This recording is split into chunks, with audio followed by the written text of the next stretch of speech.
Allah'ım kılgan ibadetlerimizin arasında yer koysun, yer tutsun, koca koysun diye dünya, şereflenecek kılıklara geçen olsa, Allah'ın sağlığı, yokluğu, ibadetlerimizin sağlıkta olsun. Allah'ım seni uzaksın, kadar ettirir, kadar kavursaksın.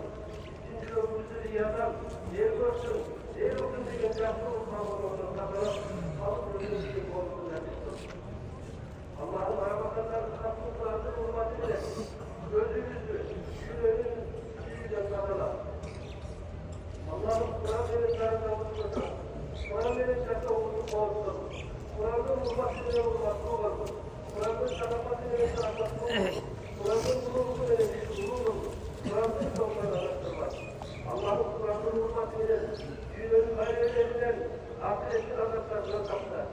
Kur'an'ın hürmetine, Büyükçe Peygamber Muhammed Mustafa sallallahu aleyhi ve sellem'in hürmetine